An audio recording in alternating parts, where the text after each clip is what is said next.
है रवानी धीमी मगर कारवां थमा तो नहीं, नब्ज जिंदा है तो अरमान सभी जिंदा हैं। आदाब नाजरीन, खैर मकदम है आप सभी का हमारे ख़ास प्रोग्राम में जिसका नाम है कुछ लम्हे फुर्सत के। नाजरीन, वाकई ज़िंदगी जिंदा दिली का नाम है। मुर्दा दिल क्या खाक जिया करते हैं। अगर हमारी सारी ख्वाहिशात और अरमान जिंदा हैं तो समझिए हम खुशहाल हैं। वैसे अक्सर हमने अपने आसपास ये नोटिस किया होगा, ख़ास तौर से ख़वातीन को, कि माथे पर एक शिकन लाए बगैर, कोई शिकायत करे बगैर घर के सारे काम सरअंजाम देती हैं। ना सिर्फ घर के बल्कि घर की चार दीवारी से बाहर निकलती हैं और मुआशरे में अपना एक नाम बनाती हैं, अपने हिस्से की ज़मीन और अपने हिस्से का आसमान खोज निकालती हैं। तो नाज़रीन, आज हमारे दरमियान एक ऐसी ही ख़ास मेहमान मौजूद हैं। लग्जरी ब्रांड, ये लफ्ज़ हमने सुना तो है, लेकिन इसके मायने आखिर हैं क्या? तो आज हम उनसे समझेंगे। आज हम आपका तारुफ कराएंगे global luxury brand consultant doctor Madhavi से। तो आइए चलते हैं उनकी तरफ, करवाते हैं आपका उनसे तारुफ। डॉक्टर माधवी, आपका बहुत बहुत खैर मकदम है हमारे इस प्रोग्राम में। नमस्कार। एंड सबसे पहले मैं डीडी उर्दू का शुक्राना करना चाहूँगी जिन्होंने मुझे इस एपिसोड में बुलाया है कुछ लम्हे फुर्सत के। जी डॉक्टर माधवी, वाकई जब मैं आपसे अभी बात कर रही थी ऑफ कैमरा तो मैं बड़ी ताज्जुब में थी कि आप इतने सारे काम एक साथ कैसे सरअंजाम देती हैं, कैसे वक्त निकालती हैं। तो पहला जो मेरा सवाल है वो यही है कि आखिर ये लग्जरी ब्रांडिंग ये है क्या? क्योंकि बहुत से लोगों को शायद नहीं पता और शायद मुझे भी कम जानकारी है इसके बारे में। Surely, definitely. So basically luxury branding का जो काम होता है वो बेसिकली हमारा visibility, promotion, recognition, awareness and branding का काम होता है, जो कि हम बहुत अलग अलग तरीके से करते हैं, जिसमें कि हमारा social media, digital media, print media, press media और bespoke इवेंट्स के थ्रू हम लोग लोगों का ब्रांडिंग, मार्केटिंग करते हैं। चलिए, तो आपने बताया कि लग्जरी ब्रांडिंग आखिर है क्या, मैंने भी समझा, लेकिन इसके अंदर और क्या क्या चीज़ें आती हैं उनके बारे में हम डिटेल से जानना चाहेंगे।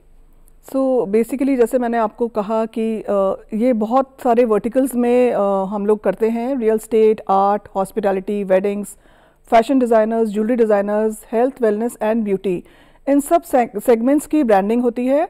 और लगता है कि ये बहुत वास्ट सब्जेक्ट है और इतने सारे स्फीयर्स को कैसे आप हैंडल करते होगे, लोगों को लगता है, और किस तरह से आप मैनेज करते होगे, क्योंकि हर इंडस्ट्री अपने में एक इटसेल्फ बहुत बड़ी इंडस्ट्री है। तो इसमें बेसिकली जो काम होता है वो सारा लिंक्ड है और सबका जो एक मीडियम सिमिलर है, जैसे मैंने आपको अभी बताया। तो इसलिए वो इतना मुश्किल नहीं है। And ultimately it is mainly जो काम है वो नेटवर्किंग का है, प्रीमियम नेटवर्किंग का है और कनेक्शंस का है, जो सबको चाहिए, बायर्स सबको चाहिए। अगर आपके कनेक्शंस अच्छे हैं, आपका नेटवर्क अच्छा है, तो काफ़ी इसमें हेल्प होती है। देखिए, आपने माधवी जी इतनी सारी चीज़ें बताई कि इसके अंदर हेल्थ है, ब्यूटी है, वेडिंग्स हैं, ज्वेलरी है, फैशन डिज़ाइनिंग है, सभी कुछ है। तो मैं आपसे ये जानना चाहूँगी कि इतनी सारी चीज़ें हैं और आप इन सब में सरगर्म हैं एक तरीके से। आपको ये थॉट, ये सोच कहाँ से आई, ये मोटिवेशन आपको कहाँ से मिला कि मुझे इस काम में, इस बिज़नेस में, इस फील्ड में जाना है? तो बेसिकली शुरू से ही ऐसा था कि I think I was cut out to be an entrepreneur. I was never made to do a 10 to 5 job. तो आई थिंक एक आपका बेसिक चीज़ होती है, I always wanted to give proper attention to my family and do all my other responsibilities. जैसे आपने बोला कि सब कुछ मैनेज करना पड़ता है एक वुमेन को जी, and make a life balance of work life balance basically. तो वो करने का चाहत थी, एंड उसमें करते करते तो मैंने स्टार्ट करा as an art consultant. And जब मैंने आर्ट कंसल्टेंसी शुरू करी तो मेरे को था कि मेरे को एक इंडस्ट्री में ही नहीं काम करना है, I want to do many more industries and explore my best potential. So करते करते जैसे जैसे आर्ट का कंसल्टेंसी शुरू करी, उसी तरह मेरे को ऑफर आया रियल एस्टेट का। रियल एस्टेट के साथ ही मेरे को ऑफर आना शुरू हो गया for hospitality, celebrity wedding designer, Angelo Garini board पे आए। इस तरह से एक के बाद एक लग्जरी इंडस्ट्री के कंपनी के ब्रांड्स के लोग अप्रोच करने शुरू करे और उनके बोर्ड पे आना शुरू कर दिया। एंड उस टाइम फिर मेरे को रियलाइज़ हुआ कि कैसे इन सब फील्ड्स में कैसे काम होगा, क्या होता है।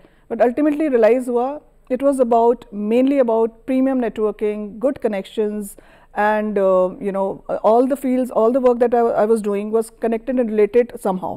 जी जी। So वो काफ़ी easy होता चला गया। बहुत खूब, वाकई आपने सही कहा कि एक जो खातून होती है वो ना सिर्फ घर की ही जिम्मेदारियां निभाती है, अगर वो चाहे तो घर से बाहर निकल के भी कितने सारे काम सर अंजाम दे सकती है और कितने सारे फील्ड्स हैं उससे जुड़ सकती है। आप उसकी एक मिसाल हैं। अच्छा, हम बात कर रहे हैं लग्जरी ब्रांडिंग की, उसके अंदर आपने डेस्टिनेशन वेडिंग की बात की, तो आज हम आपसे डेस्टिनेशन वेडिंग से जुड़ी हुई चीज़ें भी जानना चाहेंगे। शादी का जब हम तसव्वुर करते हैं, ख़ासतौर से अगर हम इंडियन वेडिंग्स की बात करें, तो धूम धड़ाका और रिश्तेदारों का जमावड़ा और कुछ दिन पहले से ही मतलब तकरीबात शुरू हो जाती है, हल्दी मेहंदी के फंक्शंस वगैरह, और हर इंसान ये चाहता है कि उसकी शादी जो है वो यादगार बन जाए और ख़ूबसूरत सी एल्बम में सज जाए। तो ये डेस्टिनेशन वेडिंग का आइडिया आपको कैसे मिला, और आप कितने मतलब किस किस की डेस्टिनेशन वेडिंग आपने डिज़ाइन की? क्योंकि सेलिब्रिटीज़ में भी बड़ा क्रेज़ है डेस्टिनेशन वेडिंग का, और हर खासवाम ये चाहता है कि उसकी शादी जो है वो ख़ास बन जाए। Right. So basically destination weddings का ऐसी शुरुआत हुई कि जो ये सेलिब्रिटी वेडिंग डिज़ाइनर थे इटली के, उनके ऑफिस से मेरे को मेल आया, कहीं से उन्होंने हमारा गूगल रिसर्च करा, because even I was very surprise that how am I getting on board with such a big designer. So then जब उनसे पूछा गया तो उन्होंने बोला कि जब भी इंटरनेशनल कंपनीज किसी भी क्लाइंट को इंडिया से हायर करती हैं तो पहले उनका पूरा गूगल पे जाके रिसर्च करती हैं, और जब उनको पता लगता है कि how well connected that person is, उनका वर्क एक्सपीरियंस क्या है, उनके पास क्लाइंट्स क्या हैं, प्लस एक बहुत मेरे लिए बड़ी सरप्राइजिंग चीज़ थी जो मेरे को पता लगी कि ये भी चीज़ बड़ी इंपॉर्टेंट होती है इंटरनेशनल क्लाइंट्स के लिए। तो उन्होंने ये बताया कि आप एक बुक के ऑथर भी रही हुई हैं, और प्लस बिकॉज आप एक पायलट भी रहे हुए हैं in your youth. So that was a surprising thing कि लोग ये चीज़ें भी नोट करते हैं शायद when international people want to hire you, that you are an author, you're also, your past means your childhood, that you've been in your youth a pilot, I have a student's pilot license basically. So तो वहाँ से जब उनका offer आया and तब उन्होंने उनसे ही हमने बल्कि जानने की कोशिश करी कि सेलिब्रिटी वेडिंग डिज़ाइनर हैं तो और इटली में how an Indian can promote weddings in Italy from India. So उन्होंने गाइड करा, उनके ऑफिस से पूरा गाइडेंस मिलती थी हमें कि उनको इवेंट मैनेजमेंट कंपनी के लोगों को उन्होंने बोला आप एक इवेंट करिए, उसमें आप इवेंट मैनेजमेंट कंपनी के लोगों को बुलाइए, वेडिंग्स वालों को बुलाइए, फैशन डिज़ाइनर्स को बुलाइए, ज्वेलरी डिज़ाइनर्स को बुलाइए और एक इवेंट करिए आप हमारे अराउंड इन अ 5-स्टार प्रॉपर्टी। सो वो मेरे लिए बहुत ईजी था बिकॉज वो already I was dealing with the fashion designers, jewellery designers in the country and top notch, और ये सब रिलेटेड है वेडिंग इंडस्ट्री से। और हमने फिर ताज एम्बेसडर में एक उनका इवेंट करा, उनको लॉन्च किया इंडिया में, एंड बहुत अच्छा इवेंट हुआ बिकॉज हमारे पास बहुत अच्छे लोग उसमें आए, और उसमें इवन लोग जो लेडीज़ थी जिनके बच्चे वेडिंग चाहते थे बाहर कराना, वो लेडीज़ ने भी अटेंड करा। तो इस तरह से कुछ इंडस्ट्रियलिस्ट, कुछ कॉर्पोरेट्स, कुछ इवेंट मैनेजमेंट कंपनी, कुछ wedding people, so they all were a part of that event. So this is all what they required. So I think मेरी जो स्ट्रेंथ थी वो ये था कि जो क्लाइंट बोलते थे I was able to deliver them exactly what they require. बिल्कुल। So I just had to know that what they want and delivering and doing my best and giving my best to it. So वो अपने आप फिर सब अच्छा होता जाता है, अपने आप ही अच्छा होता चला जाता है, बस एक कदम उठाने की ज़रूरत होती है, एक छोटी सी कोशिश की ज़रूरत होती है। माधवी जी, अगर हम आपसे बात करें डेस्टिनेशन वेडिंग से ही जुड़ी हुई, अब हम देखते थे कि पुराना दौर अगर हम जाएं तो घर में ही शादियां हो जाया करती थी, पूरा ख़ानदान इकट्ठा हुआ करता था, और अब देखिए कितना वक्त बदल गया है कि लोग जो है बाहर निकल के मुल्क से भी बाहर जाते हैं या मुल्क में ही कहीं एक शहर से दूसरे शहर जाकर शादी वेडिंग प्लान करते हैं। तो क्या फ़र्क आप पाती हैं इस रिवायत में जो चेंज आया है, इस कस्टम में जो चेंज आया है? आई थिंक काफ़ी चेंज आया है, एंड स्पेशली हमारा जो एक्सपीरियंस रहा है वेडिंग इंडस्ट्री में इतने टाइम से, एक बड़ा अच्छा इंसिडेंट हम आपको बताना चाहेंगे कि जब ये इटालियन वेडिंग डिज़ाइनर इंडिया में थे तो उनका हम लोगों ने एक सिमिलर इवेंट कराना था पंजाब में, because we wanted to reach out to Punjab for weddings internationally in Italy, because वहाँ पे काफ़ी लोगों को शौक है बाहर वेडिंग्स करने का। तो जब हम लोग वहाँ इवेंट करना चाहते थे तो हमने उनको बताया कि पेरेंट्स आएंगे और वो लोग सब आएंगे और वो डिसाइड करेंगे कि उनको पसंद आता है ये डेस्टिनेशन या नहीं आता। तो the client was very surprised, वो जो इटालियन क्लाइंट है हमारे, बिकॉज वो कहते हैं कि इंडिया में आप पेरेंट्स को क्यों बुला रहे हो, आप बच्चों को क्यों नहीं बुला रहे, because abroad parents don't decide about the weddings. जी जी, जैसे यहाँ तो बच्चे डिसाइड करते हैं, तो इंडिया में उनको बड़ा सरप्राइजिंग लगा ये। सो फिर हमने उनको समझाया कि नहीं, इंडिया में अभी भी कुछ फैमिलीज हैं जहाँ पे पेरेंट्स ही डिसीजन लेते हैं और पेरेंट्स डिसाइड करते हैं बच्चों को इन्वॉल्व करके, बट वो खुद बच्चे अपने आप डिसाइड नहीं कर सकते कि हमें इटली में वेडिंग करनी है। बट अब जैसे थोड़ा सा अगर आप दौर देखेंगे जो अब चेंज आया है, तो अब बहुत सारे, अब हमारे पास न्यू जनरेशन के बच्चे भी आते हैं। कई बच्चे हैं जो बाहर अब्रॉड सेटल्ड हैं और उनकी वहीं पे शादी हो रही है, तो पेरेंट्स इंडिया में हैं पर बच्चे सारा डिसाइड करके, पूरा प्लान करके पेरेंट्स जाएंगे as a guest and everything will be done and decided by the children only. So आजकल काफ़ी यंग जनरेशन का इंडिया में भी अब इन्वॉल्वमेंट देखा जाता है। उनकी शादी में they are very particular about the venues, about each and every small detail, and both husband and wife, the young boy and the girl, they also take lot of decisions themselves now. बहुत खूब, बहुत खूब। लेकिन कहीं ना कहीं अपनी वो जड़ों से जो जुड़ाव है वो अभी भी जिंदा है। अच्छा, अगर बात करें डेस्टिनेशन मैरिज की, तो इसके अंदर जो आजकल जो थीम्स और कलर्स देखने को मिल रहे हैं वो क्या क्या हैं? हमने देखा है कि सेलिब्रिटीज़ की भी वेडिंग्स हमने कई हाल फिलहाल में देखी हैं, तो बड़े न्यूड से शेड्स वो लेते हैं, चाहे कपड़ों में है, चाहे ज्वेलरी में है, चाहे मेकअप में है। तो कुछ इसके बारे में भी बताइए। सो आजकल तो बहुत इलेबरेट हो गया है। पहले होता था 1 दिन 2 दिन ज़्यादा से ज़्यादा फंक्शन होते थे, एंगेजमेंट, मैरिज एंड रिसेप्शन, अगर आप हम लोगों के टाइम की बात करें। बट आजकल तो बहुत कुछ हो गया है and marriage is a big gala affair. उसमें आपका पहले तो फोटोशूट होता है, बच्चे कहीं बाहर डेस्टिनेशन में जाते हैं, वहाँ फोटोशूट करके उनका प्रॉपर फोटोशूट बनता है, प्री वेडिंग फोटोशूट बोलते हैं उसको।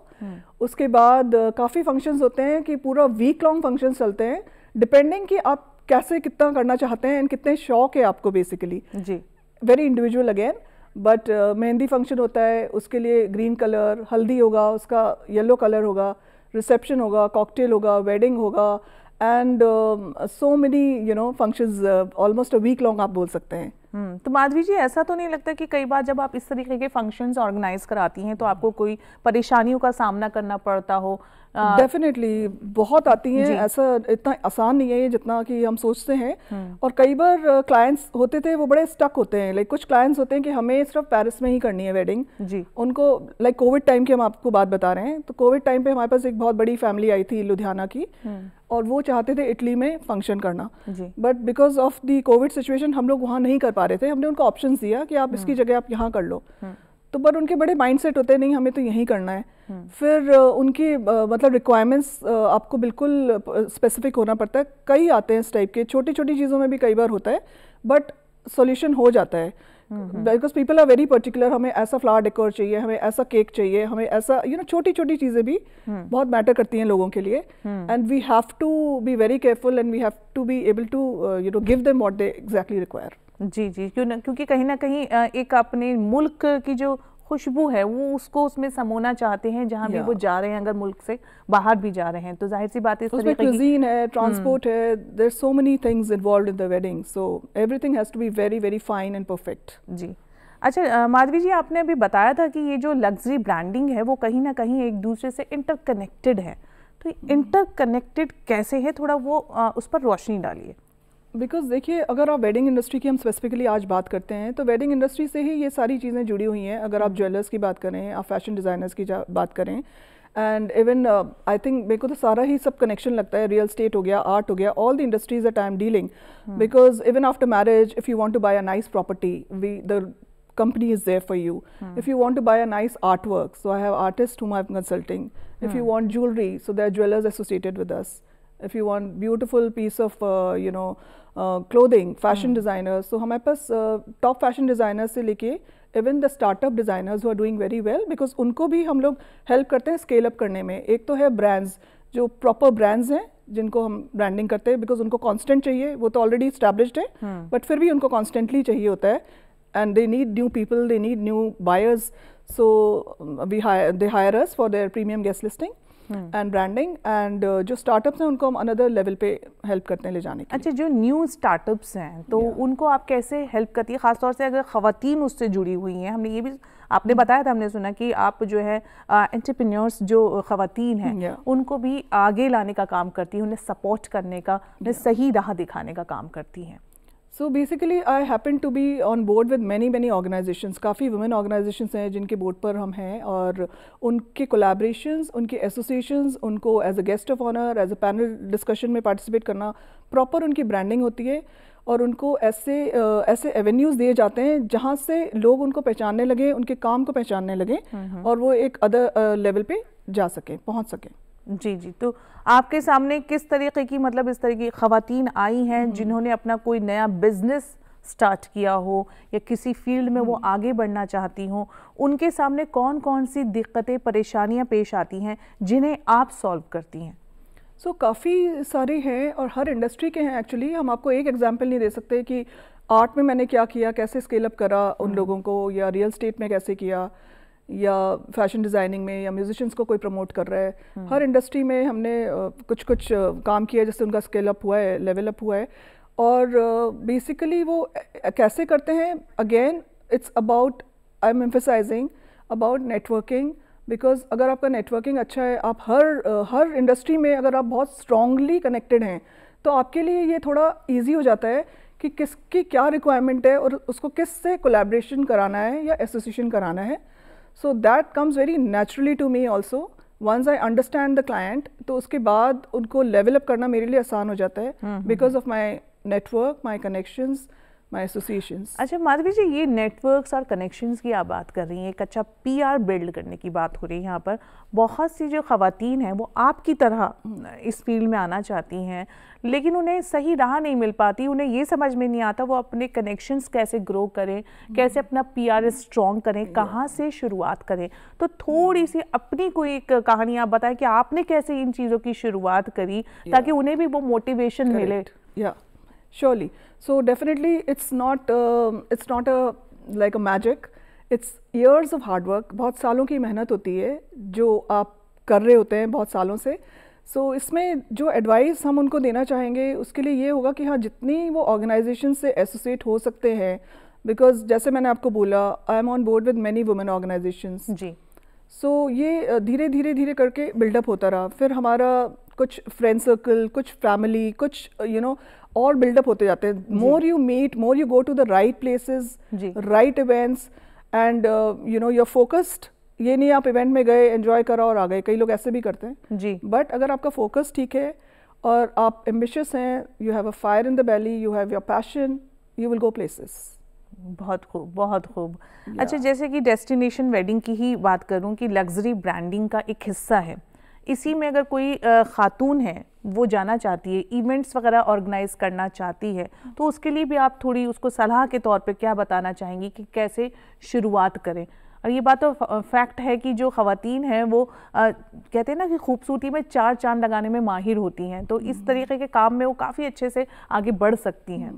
सो I think first of all it's a very good idea कि वो कहीं इंटर्नशिप करें जहाँ पे उनको थोड़ा नॉलेज गेन हो, एक्सपीरियंस गेन हो, और वो देखें कि मार्केट में कैसे क्या काम हो रहा है। किसी तरीके का उनको कोर्स करने की भी ज़रूरत है। प्रोफेशनली अगर करते हैं तो may be it works, it helps them, and otherwise definitely if they get associated with an event management company, deep down the industry, उसको रिसर्च करें, उसको स्टडी करें, जहाँ से उनको नॉलेज इन्फॉर्मेशन मिल सकती है, be in the right people, in the right crowd, and mainly then again it is about your connections. You need good clients, so आपको उसमें जाके नेटवर्क करना अपना बहुत ज़रूरी है। तो बेसिकली जो नेटवर्क बिल्डिंग का काम है वो बेहद ज़रूरी है कि अपने कनेक्शंस आपको कहाँ से बिल्ड करने हैं, किस तरीके की तकरीबात में आपको शिरकत करनी है जहाँ से आपको सीखने को मिले और आपके पीआर भी अच्छा हो, यानी कि लोग भी मिले आपसे नए नए, तो ये बहुत ज़रूरी है। And you have to work on your skills, like you have to be a very presentable person. आपका बिहेवियर बहुत अच्छा होना चाहिए, बिकॉज मेरे को कई बार लगता है कि IQ तो आपका अच्छा होना ही चाहिए। ये बहुत अच्छी बात आप बता रही हैं, इसे हम थोड़ा डिटेल में भी जानना चाहेंगे कि अपनी पर्सनालिटी को, शख्सियत को कैसे हम मेंटेन करें। You have to work on it day in and day out, and आपका EQ बहुत इंप्रूव करना चाहिए। आपको लेटेस्ट क्या हो रहा है आपकी इंडस्ट्री में वो आपको पता होना चाहिए। सो वो सब बहुत इंपॉर्टेंट है to keep you updated, because बहुत जल्दी चेंजेस होते हैं, इंडस्ट्री चेंज होती है, एंड आपको सर्वाइव करने के लिए, आपको स्टेबल रहने के लिए आपको मेहनत कॉन्स्टेंटली करनी पड़ती है। जैसे आप अपने क्लाइंट्स के लिए मेहनत कर रहे हो वैसे आपको अपने लिए भी करना पड़ता है। जी देखिए, मेहनत किए बगैर तो कुछ भी हासिल नहीं है, और अपने गोल पर एक नज़र रखना वो भी बेहद ज़रूरी है। अच्छा, डेस्टिनेशन वेडिंग से जुड़ा एक और सवाल मेरे जहन में अभी आया, इसलिए मैं आपसे अभी पूछना चाह रही हूँ कि ये अगर कोई, जाहिर सी बात है हाई प्रोफाइल लोग तो कर लेते हैं सब चीज़ें, उनके लिए सब चीज़ें आसान भी होती हैं, बजट का भी कोई मसला नहीं होता है। लेकिन अगर मिडिल क्लास फैमिली चाहे तो क्या डेस्टिनेशन मैरिज प्लान कर सकती है अपने बजट के according?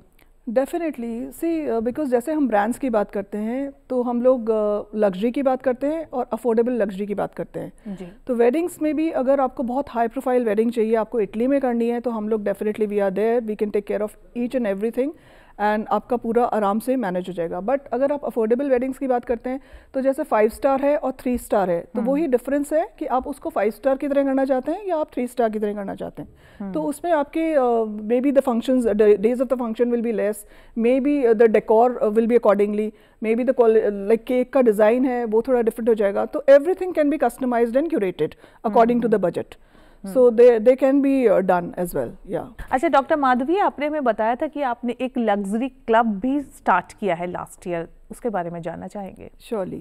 So this was founded actually last year, हमने इसका लॉन्च किया था लग्जरी क्लब का, और the idea was that I was already on board with many women organizations, तो और also because I was dealing with so many different vertical industries, सो मेरे को लगा कि एक ऐसा क्लब होना चाहिए जिसमें कि हमारे पास सारे डिफरेंट वर्टिकल इंडस्ट्रीज़ के लोग हमारे साथ जुड़ें, और एक ऐसा प्लेटफॉर्म हो जहाँ पे हम सारे एक दूसरे के लिए सपोर्ट भी कर सकें, एक दूसरे को इंडस्ट्री में एक्सचेंज ऑफ बिजनेस हो सके, सोशल नेटवर्किंग हो सके, कॉन्टैक्ट्स एक दूसरे के बढ़ सकें और बिजनेसेस भी एक्सपैंड हो सकें। बिकॉज जब आप मिलते हो तो मिरेकल्स होते हैं, when people get together from varied industries, and it's like एक ही प्लेटफॉर्म में आपको सारा कुछ वहाँ पे मिल रहा है। अगर किसी को कोई डिज़ाइनर की ज़रूरत है, किसी को अगर रियल स्टेट की ज़रूरत है, so they were already connected with me, art work की ज़रूरत है, so I thought why not make a community, and इतनी स्ट्रॉन्ग कम्युनिटी आप बनाओ कि आप मतलब आपको कहीं और उस कम्युनिटी से बाहर जाने की ज़रूरत ही नहीं पड़े। और बिकॉज इतने सारे ऑर्गेनाइजेशंस पे बोर्ड पे थे तो मेरे को रियलाइज़ हुआ कि कुछ ऐसा करना है जो कुछ डिफरेंट हो, कुछ यूनिक हो, and that's always been with me, that out of the box कुछ सोचना और कुछ करना हरदम मेरा ये आइडिया रहा है। तो इसमें अब इतनी सारी लेडीज़ ऑर्गेनाइजेशंस पे जैसे हम बोर्ड पे थे, सब बहुत अच्छा कर रही हैं, बहुत अच्छी ऑर्गेनाइजेशंस हैं। मेरे को लगा कि नहीं, इन टाइम्स में, इस जनरेशन में हम लोग सिर्फ लेडीज़ का नहीं रखेंगे organisation, it will be man and women both, because we are talking about equals. The generation and the times are of equals these days. And उसमें ये था कि यू नो कोई एज ग्रुप स्पेसिफिक थे कुछ ऑर्गेनाइजेशंस में। हमारी organisation में 30 से लेके 70-80 ईयर्स तक की भी लेडीज़ हैं। बहुत खूब। और उसमें ऐसा नहीं है कि ओनली कपल्स हैं कि हस्बैंड वाइफ ही आ रहे हैं, there are corporates, maybe the CEO of a company and the partner, maybe a mother and a daughter, maybe 2 brothers, maybe sisters. So we are very open, very flexible, but it is completely on invitation and through word of mouth.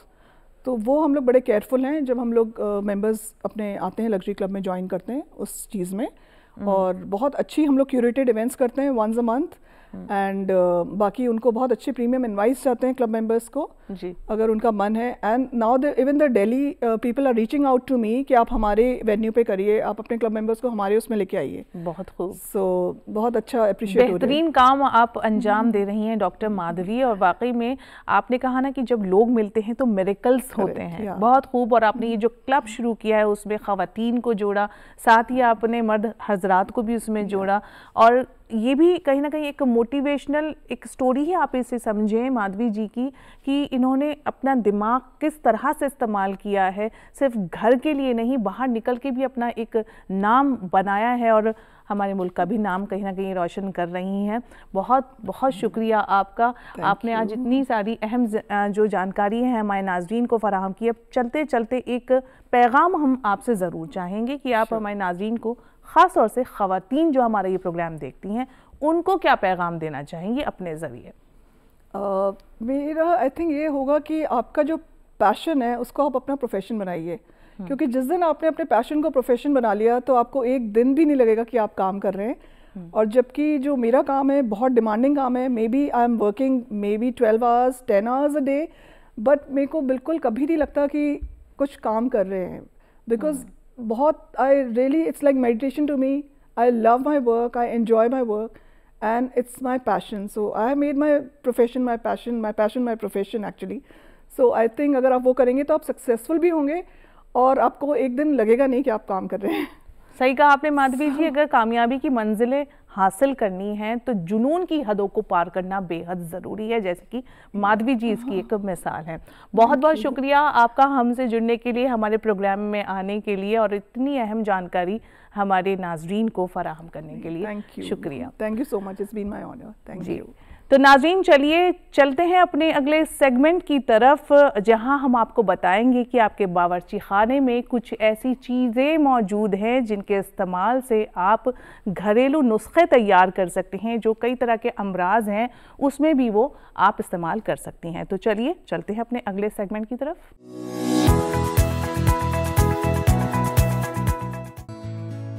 सुबह की ताज़ी हवा कितनी पुरसुकून होती है।